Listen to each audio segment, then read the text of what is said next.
મંજુબેન કાલરિયા। જે અમારો પ્રશ્ન એ છે કે યાર્ડના જે ફ્રૂટ અને શાકભાજીનો જે કચરો એકઠો થાય છે એ અમે બધા સુભાષમાંથી આવી છીએ, લક્ષ્મીનારાયણ સોસાયટીમાંથી આવી છીએ, જે નરસણ ટેકરીનો પાછળનો વિભાગ છે એ બધા એરિયામાં આ શાકભાજી અને ફ્રૂટની એટલી ગંદી વાસ આવે છે કે અમે લોકો અમારા ઘરમાં પણ રહી શકતા નથી, અમે લોકો અમારા ઘરના બારી બારણા પણ ખોલી શકતા નથી, એટલી ભયંકર વાસ આવે છે।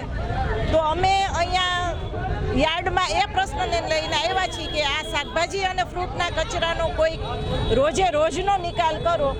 આ લોકો 4 થી 5 દિવસે કચરાનો નિકાલ કરે છે, એટલે અમે લોકો રહેણાંક વિસ્તારમાં રહી શકતા નથી, એટલે અમે બધા સામૂહિક ફરિયાદ લઈને આવ્યા છીએ કે અમારો આ કચરાનો રોજે રોજનો નિકાલ કરી અને અમને વાસ મુક્ત કરો।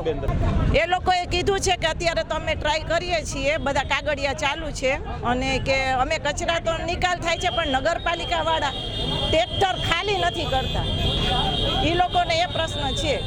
એટલે હવે એ લોકો અમે રજૂઆત બધી અમારા રીતે કરી દીધી છે।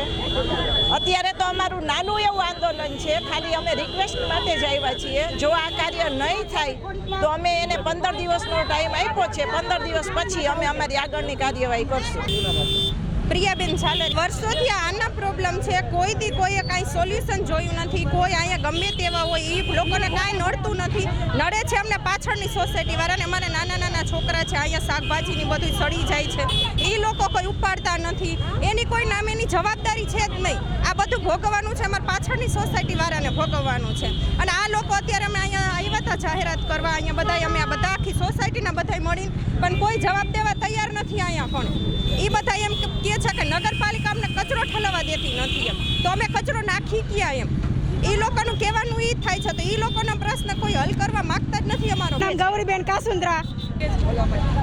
મારો પ્રશ્ન એ છે કે અહીંયા બહુ જ વાસ આવે છે, 10 વર્ષથી અમે આને સહન કરી છે, પણ આ લોકો કાંઈ જવાબ દેતા જ નથી કે અમે કરશું કરીને કાંઈ કરતા નથી, એટલે અંતે અમારે બધાને ભેગું થઈને આવવું પડ્યું, પણ તો એનું કાંઈ સોલ્યુશન તો આવ્યું જ નથી કે અમે કરશું પણ કાંઈ કરતા નથી।